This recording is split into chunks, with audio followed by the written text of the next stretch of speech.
Bismillahirrahmanirrahim. Assalamualaikum warahmatullahi wabarakatuh. Salam sejahtera buat kita semua. Perkenalkan, nama saya Rahma Aulia Harisman. Saya Puniful. Nama saya Rizky Amelia. Saya Regina Ducitri Mardika. Fadilah Mukti. Baiklah, di sini saya bersama kelompok saya akan menceritakan materi tentang digitalis, si cantik sang penyelamat sekaligus mencabut nyawa.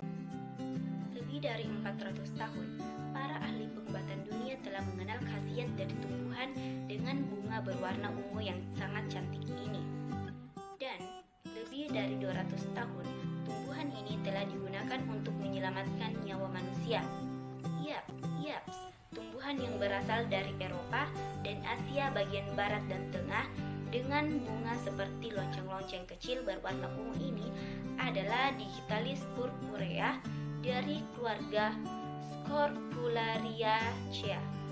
Nama Digitalis diletakkan pada tumbuhan yang tingginya bisa mencapai 2,5 meter karena memang digunakan sebagai obat jantung, terutama karena adanya sebuah senyawa yang terkandung dari tanaman ini, yaitu digoxin. Digitalis atau digoxin bekerja sebagai penghalang fungsi enzim nutrium dan kalium ATPase yang menyebabkan meningkatkan kadar kalsium pada sel-sel otot jantung.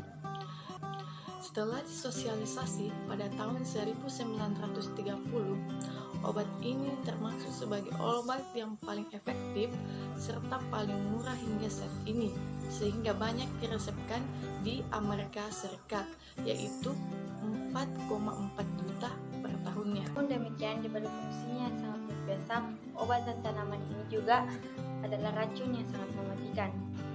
Seluruh bagian tanaman ini mengandung glikosida yang dapat menyebabkan keracunan. Reaksi keracunan tersebut amat mirip dengan ciri-ciri dari serangan jantung koroner seperti mual, diare, sakit perut, halusinasi, sakit kepala, tremor, penyedari yang lemah, kejang-kejang, dan akhirnya sebuah kematian yang sangat cepat. Tidak heran obat dan tumbuhan ini sejak zaman dahulu kala seringkali digunakan sebagai racun berdarah dingin. Sejarah mencatat Charles Simcoe, seorang bangsawan dan anggota Parlemen Inggris, meninggal dunia di kantornya pada tahun 1806 karena diracun oleh rival politiknya menggunakan digitalis. Demikian pula sang maestro dari Belanda, Vincent van Gogh, yang pada akhir hidupnya mengalami depresi dan halusinasi. Konon disebabkan oleh bunga yang cantik yang ditaruh di vas bunga yang senantiasa diletakkan dekat tempat tidurnya. Ada banyak pula cerita fiksi yang diilhami yang disebut dalam bahasa Inggris Foxglove ini. Tidak kurang, novelis kondang Agatha Christie yang juga seorang farmasi yang seringkali menggunakan racun ini dalam membunuh seorang tokoh dalam buku. Tak mau ketinggalan, film sang detektif flamboyan 007 James Bond dalam salah satu episode yaitu Casino Royale juga diceritakan terkena racun digitalis yang dicampur dalam minuman sang detektif.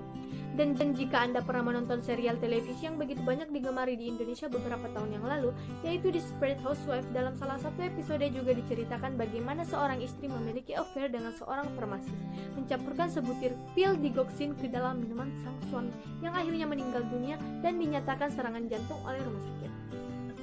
Namun, seorang farmasis pula akhirnya mengungkapkan penyebab kematian sang suami tersebut yang disebabkan oleh sebuah obat yang memiliki indeks terapi yang sangat sempit, yaitu digoxin. Nah, itulah tadi cerita singkat mengenai si cantik sang penyelamat sekaligus pembunuh nyawa manusia. Menarik kan teman-teman? Terima kasih. Wassalamualaikum warahmatullahi wabarakatuh.